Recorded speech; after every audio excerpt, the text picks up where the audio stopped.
2. Hello, and welcome to Penn State Sports Night. I'm Charles Reiner alongside J.C. Colavita, Alexis Yoder, and Juan Mendez. It's hard to believe, but the college football playoff is quickly approaching, and this first CFP rankings will be here on November 2nd. With the ever-changing landscape of the top 25, J.C., who do you think is going to be in the first top 4 ranking? Well, Charles, at number 1, I have Georgia, and I think everybody's going to have Georgia because this team has the number 1 defense in the FBS. They've allowed under 7 points a game, and they're 8-0. They've beaten 4 ranked teams, and that's all you really got to say. Number 2, Michigan State, a huge win over Michigan on Saturday. Kenneth Walker, 5-touchdown performance, shot himself up to the top of the Heisman. Number 3, Alabama, because the committee, Juan, loves Alabama.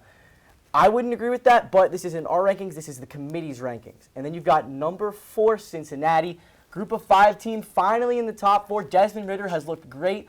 Luke Fickell has built this team up over 5 years, and I think this is finally their time to get into postseason play. Absolutely. Honestly, I really agree with your rankings on this. Georgia is a team that is just the D-line, the O-line, everything is there. The talent is incredible, and it just looks like nobody can really defeat them at this point where they're at. Now, I have to say Cincinnati currently at 2, they're going to drop back a little bit because they really don't have any impressive wins, rather a few struggles, especially against Tulane, who they should have blown out, honestly.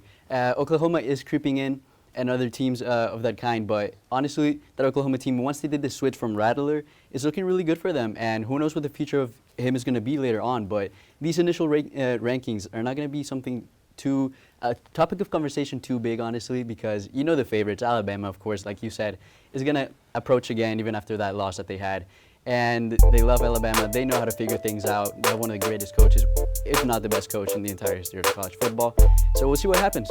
What do you think, Alexis? Yeah, I'm going to have to agree with both of you that Georgia is going to be at the top of the rankings for the first ranking of the college football playoffs. Their defense has just been amazing all season long, so strong. Nobody has been able to penetrate that. I'm going to go with Cincinnati at number 2. I'm going to agree with the AP rankings for this week. They've been very strong on both sides of the ball. Now, Michigan State, I'm going to have to put them at number 3 just because they came off of a huge win at Michigan, got that close win, and like you guys said, running back Kenneth Walker is at the top of the Heisman rank right now. So it's going to be almost impossible to stop him moving forward towards the end of the season. And then at number 4, I'm going to have to go with Oklahoma. Their offense has been looking really strong since they've been starting Caleb Williams, and they've just been really consistent so far this season, and they're going to keep that up, I think, heading down the stretch. Well, we all know that the initial CFP rankings aren't nearly as important as the final rankings that come out at the end of the college football season. Who do you guys think will be the 4 teams competing for a national championship in January? So now that we're talking about the final rankings, we have to agree again that Georgia is going to stay at the number 1 spot. Then following that up, Alabama. Alabama is a team that, like you said, again, just repeating that, those 2 teams are going to stay there. They're going to represent. And then it gets a little bit interesting. We have Oklahoma rising up in that position, taking over Cincinnati, who I mentioned. I don't think they've beat enough teams with as much value as they should to get in there, and the committee's going to look at that. Oklahoma, like you said, the change, like we've mentioned. And then they're sneaking at number 4 is going to be the representative of the Big Ten. It's going to be Ohio State, but it might easily be another team like Michigan State. There's a lot of reasons why, because the Ohio State, their schedule it's been tough already, and they lost to Oregon early on the season. But they're going to be facing against Michigan State and against Michigan. So depending on who wins those set of games, that's going to tell who's going to probably represent the Big Ten in these Final 4.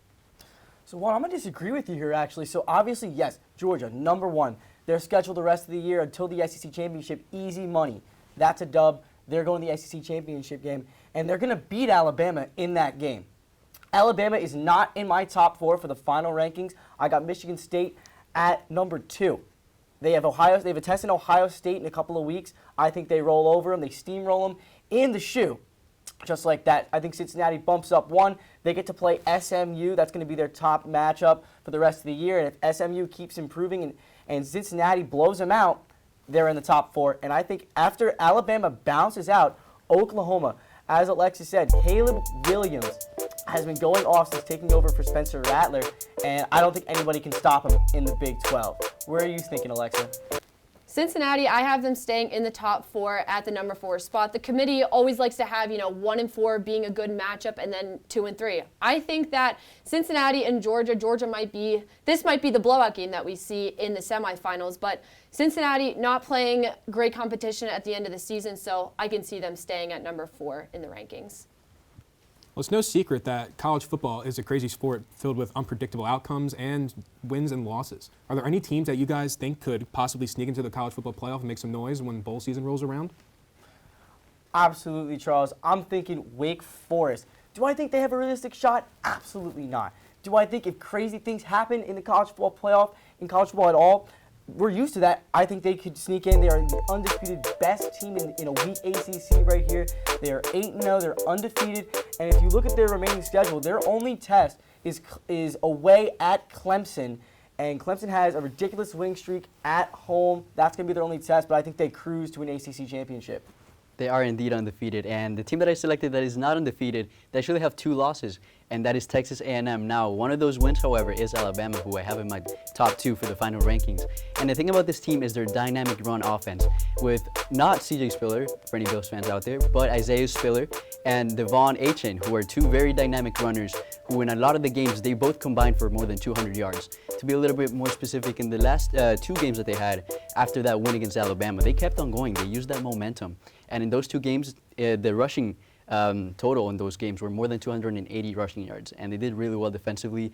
And on that stretch now, after a bye week, they face Auburn, and later they face Ole Miss. So a lot of really, really difficult games. But if they use that momentum that, they know that they can defeat a team like Alabama, they know they're that good, and they can figure things out even with a quarterback that's not the highlight of the team. So we'll see what they can do. But what do you have, Alexis? I'm going to go with Kentucky on this one. They started out the season so strong, but they took a couple losses here and there. They're on a 2-game losing streak right now, but their end of the season schedule is looking a little bit strong. They're going to have to get back on the winning track against Tennessee in order to finish out the season and get a good bowl game. But their senior quarterback, and Will Levis, has certainly been playing like a senior. He has a lot of experience being the backup at Penn State. Didn't really get a chance to shine there, but he certainly flipped that script when he transferred to Kentucky. And then their running back, Chris Rodriguez Jr., is the 2nd leading rusher in the SEC. So with that pairing and how Kentucky's defense has looked against some of these top teams that maybe they didn't end up on the winning side, but still showing some promise, and with this experience, they should be able to get a good bowl game and finish out the season strong. Well, if I could put my 2 cents in, I'm personally a big fan of Wake Forest as well. No one's talking about that team at all, and they could really make some noise once bowl season rolls around. So with the college football playoff on the horizon, the real fun of the college football season is just about to begin. While there are some obvious favorites to win the national championships, like the Georgia Bulldogs, it's going to be a lot of fun to see if any other sleeper picks can get the job done and throw the college football world into a beautiful frenzy. That'll do it for us here at Penn State Sports Night. For John Colavita, Alexis Yoder, Juan Mendez, and the rest of us here at PSSN, I'm Charles Reiner, and have a wonderful evening. Thank you for watching this edition of Penn State Sports Night. If you're a fan of our content, please be sure to subscribe to our YouTube channel for more clips. Also, follow us on Twitter at PSSN TV and on Instagram at PSU Sports Night to keep up with all the action. For all my colleagues, we are Penn State Sports Night.